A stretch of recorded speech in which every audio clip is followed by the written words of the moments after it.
Bonjour et bienvenue sur la chaîne Cuisine Mewenti. Alors comme toutes les semaines, on se retrouve pour que je partage avec vous des astuces et des conseils pour cuisiner au quotidien en un tour de main et ainsi se libérer l'esprit.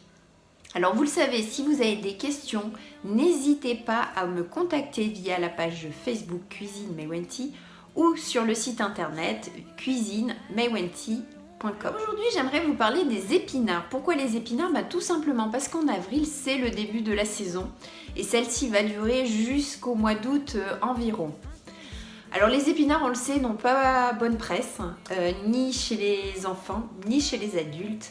La faute aux cantines, la faute à leur couleur, la faute à leur goût tout simplement qui est un peu particulier. Le cher Popeye a essayé de les rendre beaucoup plus sympathiques, mais il faut croire qu'après tant d'années, ça n'a toujours pas marché.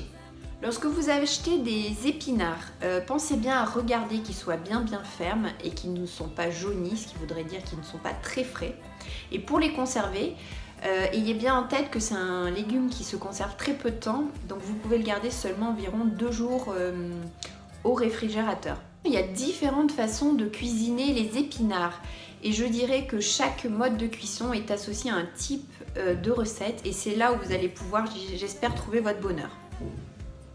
Alors tout d'abord, vous pouvez les cuire dans une grande cocotte dans laquelle vous aurez fait bouillir de l'eau. Donc vous pouvez les ébouillanter et puis les sortir tout de suite après l'ébullition. Ça, c'est une manière de les faire cuire.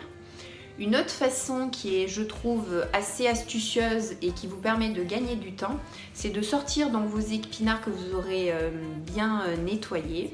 Vous les laissez, vous ne les essorez pas, vous les laissez bien gorger d'eau et vous les posez directement dans votre cocotte.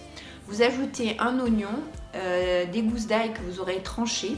Alors l'oignon, si vous avez le temps, vous pouvez le faire un petit peu revenir. Et ensuite, vous couvrez.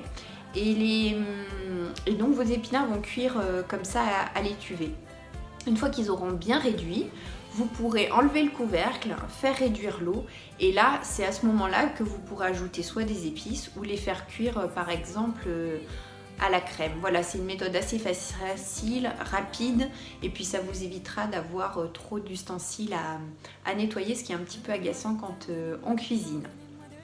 Une autre méthode qui me vient de Chine, que j'ai appris en Chine. Alors pour le coup, là au niveau des qualités nutritionnelles, on ne va pas particulièrement les conserver, mais c'est très astucieux et surtout très rapide.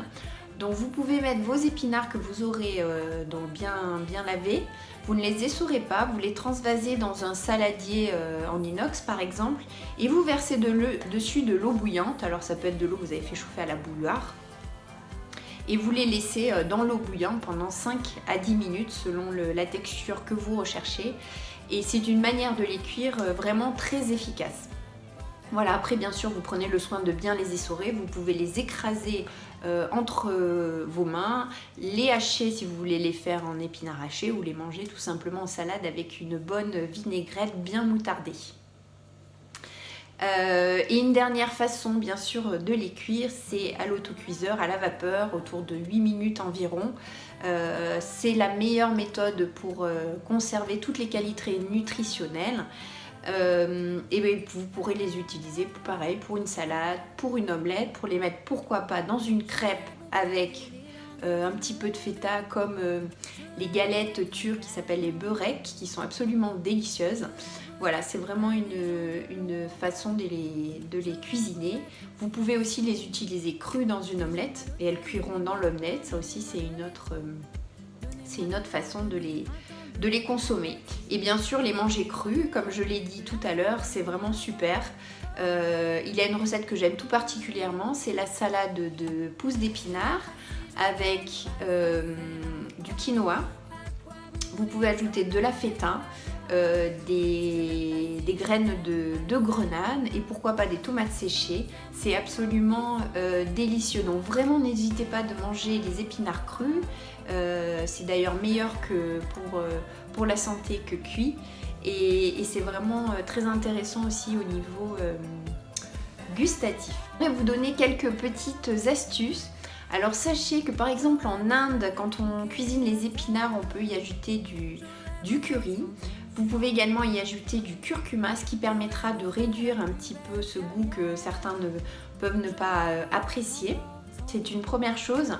La deuxième, n'oubliez pas quand vous faites cuire vos épinards que la feuille et la tige n'ont pas la même durée de cuisson. Donc pensez bien à retirer les tiges avant la cuisson et les cuire soit séparément, soit prolonger le temps de cuisson pour les tiges. Et surtout ne les jetez pas. Il y a une recette que j'aime bien faire qui est extrêmement rapide, par exemple pour le déjeuner. C'est de faire donc cuire réutiliser vos tiges d'épinards, les faire bien cuire de manière à ce qu'elles soient très souples et les consommer juste comme ça avec une vinaigrette, avec une très bonne huile ou avec une vinaigrette très moutardée. Vous essayerez, mais vraiment c'est quelque chose de superbe et puis ça vous évite de jeter les tiges d'épinards, ce qui serait quand même vraiment dommage. Voilà, bah écoutez, je pense que vous savez tout sur les épinards. J'espère vous avoir donné quelques astuces qui vous permettront de faire goûter et peut-être aimer les épinards à votre famille. Je vous souhaite une très belle journée et puis vous dis à très bientôt pour un nouvel épisode.